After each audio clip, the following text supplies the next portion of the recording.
उपासक अपने दोषों को लेकर के यदि चिंता करता है, देखो ध्यान से सुनो, हम यही फंस जाते हैं। उपासक अर्थात शरणागत अपने दोषों को लेकर यदि चिंता करता है तो वो अभी शरणागत नहीं, उसके अंदर अपने अभिमान का बल है, इसीलिए वो ऐसा करता है। क्योंकि दोषों को मिटाने की उसमें अपने सामर्थ्य अनुभव में आ रही, इसीलिए वो चिंतित है।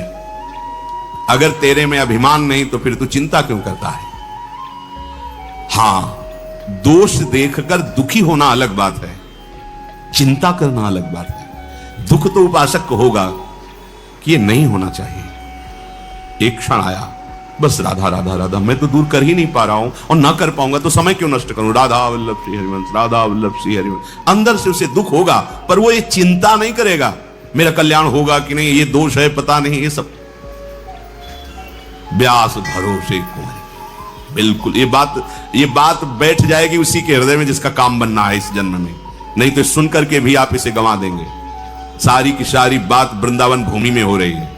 जब किसी से कहा जाता है सत्य बोलना, चलो मंदिर में चढ़ के बात करो, तो मंदिर में क्या, घर में बैठ के भगवान की बात कर रहे हैं, भगवान की बात कर रहे हैं, भगवान के घर में बैठकर भगवान की बात कर रहे हैं। अब तो विश्वास कर लो। अरे उनके एक संकल्प, परीक्षित, ये वो योग योगेश्वर श्री कृष्ण जिनके एक संकल्प से अनंत ब्रह्मांडों का एक क्षण में कल्याण हो सकता है। हम जैसों की क्या बात, विश्वास करो।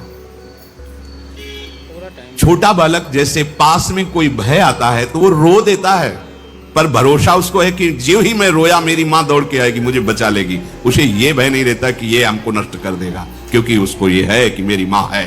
अच्छा, उसकी मां ना सुन पावे उसका रोना, लेकिन मेरे प्रभु सर्वत्र उनके कान है, वो उसी क्षण।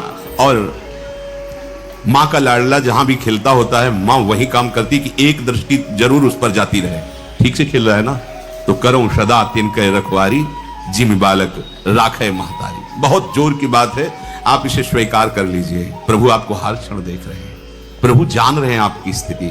आपको चिंता नहीं करनी, चिंतन करना है, प्रभु का चिंतन करना है। दोष उपासक को अच्छे नहीं लगते, दुख देते हैं अंदर, पर वो चिंतित नहीं होता, अविश्वास नहीं होता, उसको परिणाम में भ्रम नहीं होता। समझिए, है जरूर ये सब, पर मेरी प्रिया जी बहुत कृपाल है, जब चाहेंगी तब सब ठीक हो जाएगा, ना ठीक हो तो भी प्रिया जी मुझे मिल जाएंगी। इस पर कभी आशा बंधा, ये शास्त्र आदेश करता है, दृढ़ आशा रखो भगवान मिलेंगे। हमारे गुणों से नहीं, हमारी साधना से नहीं, अपनी कृपा से मिलेंगे। हमारी स्वामी नेक हो न रिस्क हो, भूल हो न हो सकी, तो निश्चित निश्चित हमें स्वामी जी मिलेंगे। चिंता करने का अर्थ है भीतर में छिपे हुए अभिमान का, अपने बल का आश्रय। ये भक्तों में भी हो जाता है। जैसे द्रौपदी जी का चीर खिंचा तो पूरी सभा की तरफ देखा, पांडवों की तरफ देखा, भीष्म जी की तरफ देखा, अपनी भुजाओं से पकड़ा, दांत से पकड़ा। जब ये सब देखा कि अब कुछ नहीं हो सकता, अब तो केवल श्री कृष्ण, तो इतना विलंब क्यों किया? पहले ही श्री कृष्ण का आश्रय इतना दृढ़ होता तो महल से ही नहीं छू सकता था, महल में ही नहीं छू सकता था दुशासन, वही चमत्कार प्रकट हो जाता। अब पूरा का पूरा छोड़कर जे भी हे श्री कृष्ण द्वारिका आवास, यही से बढ़ गया पट। कहीं कुछ उनको आना जाना थोड़ी, इतना बोलना था कि खिंचा हुआ वस्त्र बस यहीं से खिंचता रहा, यहां से हट नहीं पाया। उपासक अपने अंदर जब तक बल रखता है अपने बचाव का, बहुत ध्यान देने योग्य बात है, अपना अहंकार बचा के रखता है, तब तक भगवान नहीं आते। नहीं आए द्रौपदी जी के, नहीं आए। और परम प्रिय सखी है, बहुत प्यार करते हैं प्रभु द्रौपदी जी को। कृष्णा के किस्म जो संधि को जा रहे थे तो उन्होंने ऐसे बाल करके दिखा, प्रभु इन्हीं केशों को पकड़कर सभा में खींच कर लाया गया था। आप जानते हो इन केशों को हम कब बांधेंगे, आपको पता है। भगवान संधि कराना चाहे, संधि ना हो। दूसरी बात, यह हमें पक्का विश्वास है कि हमारे गुण दोष से भगवत प्राप्ति नहीं है। भगवान कृपालु हैं, प्रियालाल कृपालु हैं, उनकी कृपा से हो जाएगी। हम उनके, ये किसी से हमें प्रमाण लेने की जरूरत नहीं, इस विषय में किसी से प्रश्न करने की जरूरत नहीं, संशय खड़ा हो जाएगा। सबकी मति भिन्न भिन्न है, एक भी शब्द शास्त्र से बिलग नहीं विश्वास करना। अच्छा, केवल शास्त्र ही नहीं है, हाँ, छाती भी साथ में लगी हुई है, क्योंकि यही हमारा बल है, यही हमारा जीवन है, इसी से हम जीवित हैं। चाहे परमार्थ में जीवन समझ लो, चाहे स्वार्थ में जीवन समझ लो, यही हमारा जीवन है, इसी से जीवित है। तो अब संशय की जरूरत नहीं, क्योंकि जहां प्रश्न करोगे तो वो अपनी स्थिति और मति के अनुसार ही उत्तर देगा। ऐसे कैसे हो सकता है? पाप करो तुम, भगवान के आश्रित होते, दोष तुम्हारे अंदर भोगना पड़ेगा। विश्वास नहीं है ना, सत्संग में तो ऐसा सुना, तो पता नहीं, तो चलो मरो जाके, बात पकड़ लो, बैठ जाओ। यहां केवल आश्रय से माला माल हो जाओ। कई बार आपको सुनाया है, बहुत विद्वान है बाली, साधारण नहीं। लोग संध्या अपने घरों में करते होंगे, ये चारों दिशाओं के समुद्र में संध्या करता था। नित्य चारों दिशाओं के समुद्र में संध्या। रावण ने जाके ललकारा, दिग्विजय कर रहा था, तो भाई इस समय संध्या कर रहे हैं, हमें डिस्टर्ब मत कीजिए।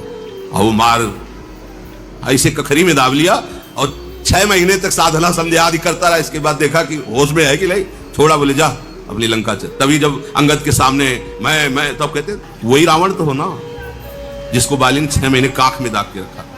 धर्मात्मा है, ऐसा नहीं कि उसको ज्ञान नहीं, शास्त्र का ज्ञान है, पर कुछ वासनाएं होती जिन पर विजय बिना भगवान की शरणागति की नहीं होती। सुग्रीव एक भी आचरण वाली जैसा, जो पवित्र आचरणों में वाली नहीं, महाबलशाली, शास्त्री बात कर रहे हैं, समुद्रों में जाके संध्या।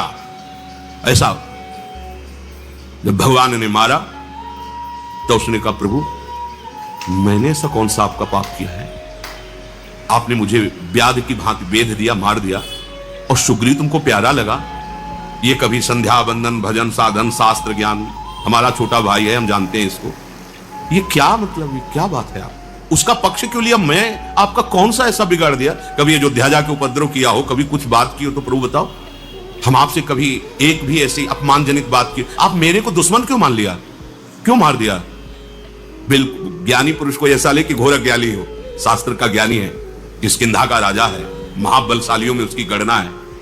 भगवान ने कहा, हाँ मेरे शरणागत का बैरी मेरा बैरी होता है, और यह अभी शरणागत हो चुका है।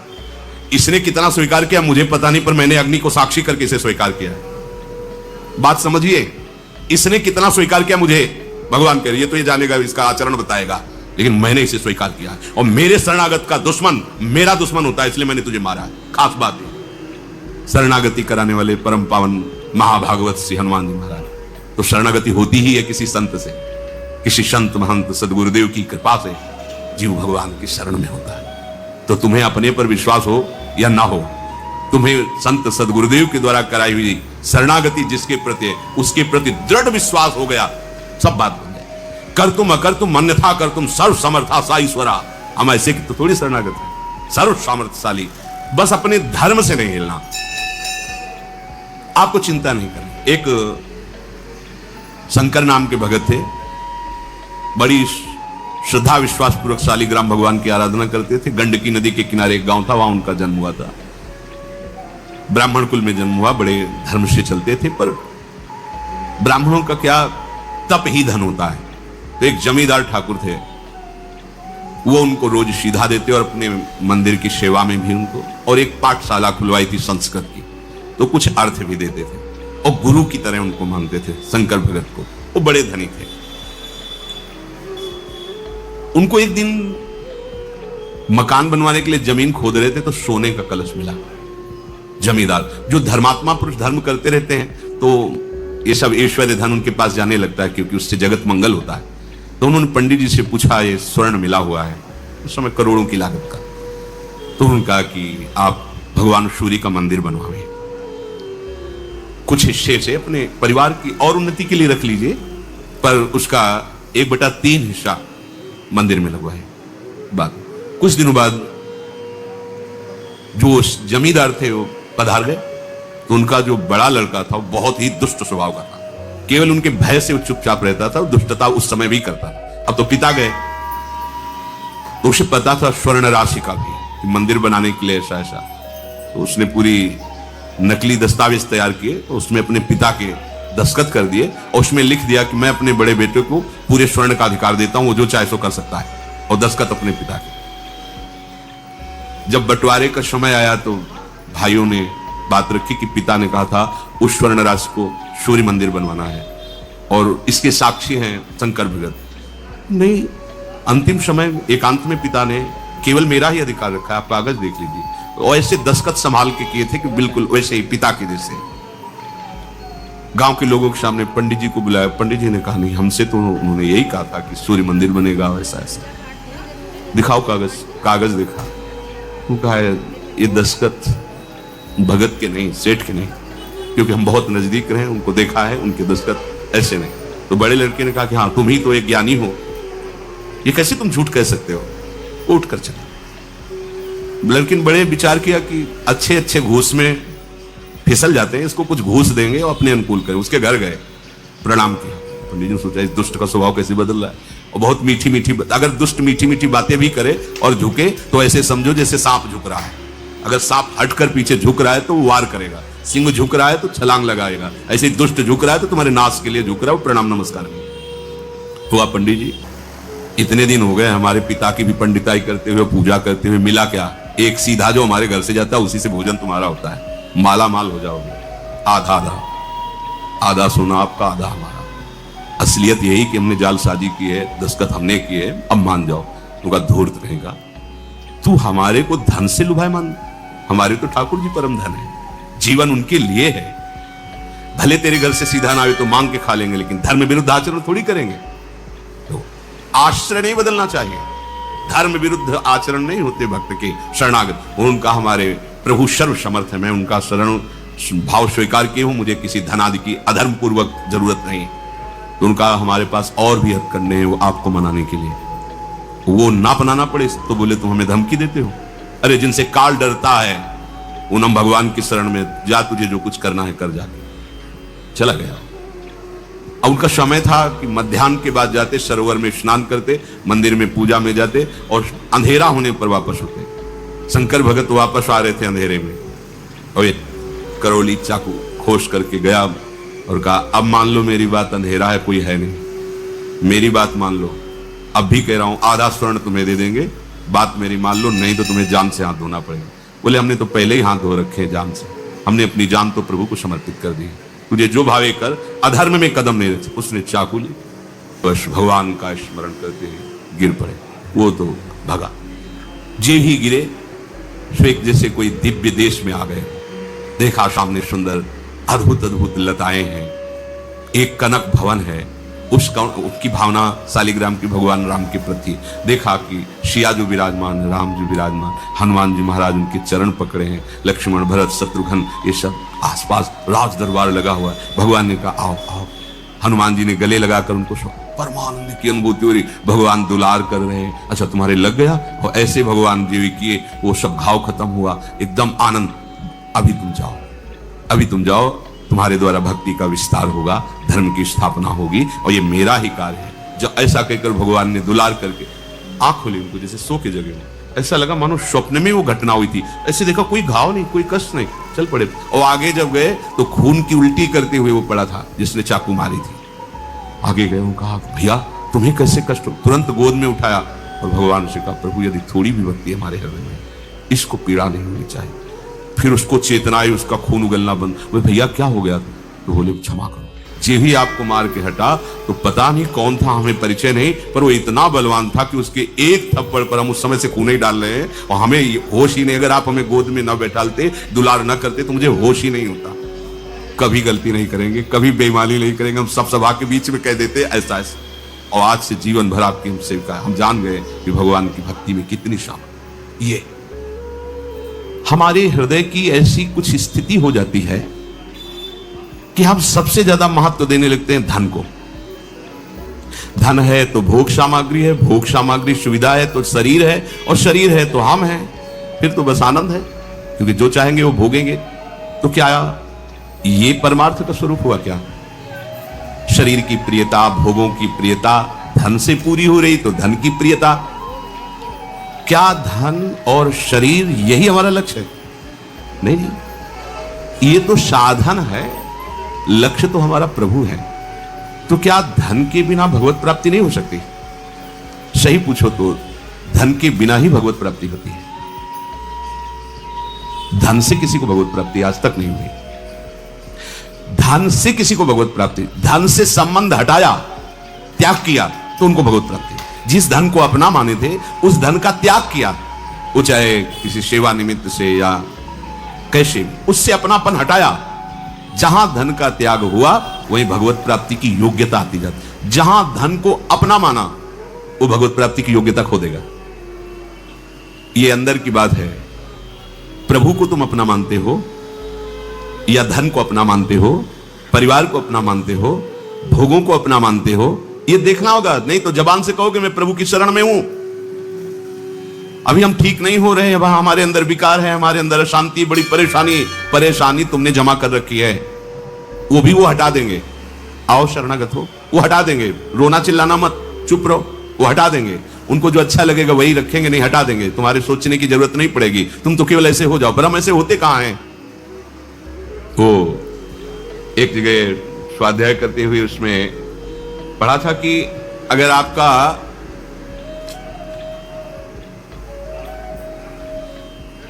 nothing is lost. If health is lost, something is lost. If character is lost, everything is lost. आपका धन गया तो कुछ नहीं गया। If wealth is lost, nothing is lost. आपका धन गया तो कुछ नहीं गया। If health is lost, something is lost. आपका स्वास्थ्य गया तो कुछ गया। If character is lost, everything is lost. आपका चरित्र गया तो कुछ नहीं रह गया, सब कुछ गया। हमारी उल्टा सोच है, चरित्र गया तो कुछ नहीं गया। हमारी उल्टा सोच से चल, चरित्र गया तो कुछ नहीं गया, स्वास्थ्य गया तो थोड़ा कुछ गया, और धन गया तो सब कुछ चला गया। और सिद्धांत क्या कहता है? If wealth is lost, nothing is lost. तुम्हारी संपत्ति नष्ट हो गई, कोई परेशानी नहीं, कुछ नष्ट नहीं हुआ, तुम्हारी हानि नहीं हुई। If health is lost, something is lost. स्वास्थ्य गया तो कुछ गया, क्योंकि इससे आप उत्तम साधना कर सकते थे। स्वास्थ्य बिगड़ गया तो आप साधन नहीं कर सकते, पर कुछ गया, सब कुछ नहीं गया। भले कठोर साधन ना कर सके, राधा राधा तो बोल सकते हैं ना। If character is lost, everything is lost. अगर आपका चरित्र चला गया, सब कुछ चला गया। आज हमारी स्थिति है कि हम चरित्र पर ध्यान ही नहीं दे रहे। ये भारत देश है, यहां चरित्र की पूजा होती है। हम राम चरित्र गाते हैं, कृष्ण चरित्र गाते हैं, भक्त चरित्र गाते हैं, और हम भक्त बनना चाहते हैं। चरित्र को हमने भस्म कर दिया। चरित्र हमारा बिगड़ गया, सब बिगड़ गया। चरित्र गया, सब चला गया। आप देखो चरित्र की तरफ कहां देखा जाए। धन कैसे मिले? चरित्र बेच दो, शरीर बेच दो, धर्म बेच दो, बस धन मिलना चाहिए। भगवान मिलेंगे, परमार्थ बनेगा? नहीं। हमारे प्राण चले जाएं पर हम धर्म विरुद्ध आचरण स्वीकार ना करें। हमारा चरित्र पवित्र है। एक बार वाराणसी में एक जज स्वामी थे, उनके दर्शन कराने के लिए एक संत ले गए, तो वो पता नहीं कौन सी स्थिति में रहते, बड़ी जोर से कलाई पकड़ी, नवीन अवस्था थी, और उन्होंने अंग्रेजी में यही कहा था कि गुड कैरेक्टर, जिसका चरित्र अच्छा वही महात्मा। और जिसका, वो अंग्रेजी से बोले थे कि जिसका चरित्र लूज है, बोले हमारे मान्यता में, वो पढ़े लिखे जज स्वामी थे, अंग्रेजी ही ज्यादा बोलते थे। कहा गुड कैरेक्टर, जीवन भर चरित्र को संभालते रहना, चरित्र ना बिगड़ने पावे। चरित्र बिगड़ गया, सब कुछ चला गया। तो जिनकी ये मान्यता है कि धन से ही धर्म होता है, धन से ही भगवान मिलते हैं, धन से ही भगवान की पूजा होती है, तो आप इस भ्रम को छोड़ दीजिए। आपके पास जो कुछ अपना माना हुआ है उसे प्रभु में समर्पित करने से आपकी बात बनेगी। जो कुछ माना हुआ है वो त्यागने से हुई। त्यागात शांतिमंतरम। यदि अपना मान करके उसे देते हैं, तो अगर दान करते हैं, धर्म में लगाते हैं, तो कई गुना बढ़ के मिलेगा। इतने में तो तुम अहंकार नहीं छोड़ पा रहे, कई गुना और मिलेगा तो अहंकार और बढ़ जाएगा। जैसे गंदे नाली के जल से हाथ को पवित्र नहीं किया जा सकता, ऐसे ही अधर्म पूर्वक, धन की आसक्ति पूर्वक कोई भी किसी भी मार्ग में चले